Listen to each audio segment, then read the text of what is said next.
Welcome to stage 4 of the Tour de Suisse, and after yet another rainy start, it didn't take long before a four-man breakaway formed up out at the front of the peloton.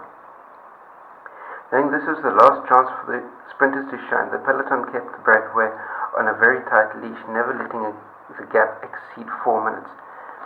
It takes quick step joined forces with Tinkoff at the front with 50 kilometers to go, and the gap was brought down to 2 minutes. However, the four riders in the breakaway did not give up easily. As they entered Champagne to take on the last 20 kilometers, the gap was still hovering just under the 2 minutes mark. Luckily for the sprinters, more teams started to work with the peloton, and with 4 kilometers to go, everything was back together again. However, as I mentioned in the preview, the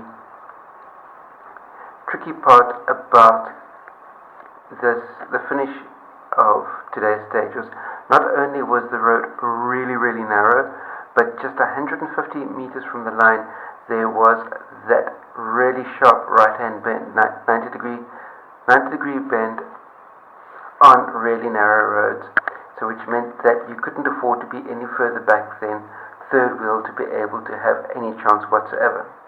And Peter Sagan must have been reading my memo, because he was sitting at third wheel just going through that corner. And just behind Sagan was Danny van Poppel of Team Sky, who nearly lost control of his bike, which immediately caused a split to form just behind the front three riders. But somehow miraculously, the young Dutchman managed to stay upright and avoid crashing. But in front of him, Richeze was busy leading out Gaviria with Sagan just behind. But instead of passing his teammate and bringing Sagan up close to the finish line, Gaviria stayed on the wheel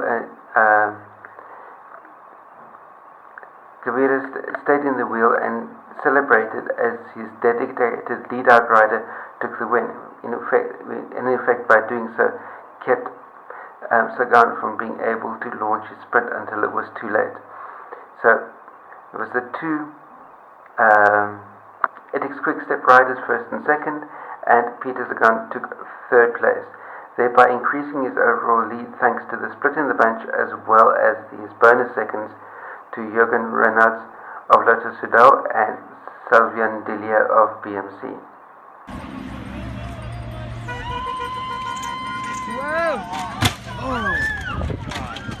CoachEdu.net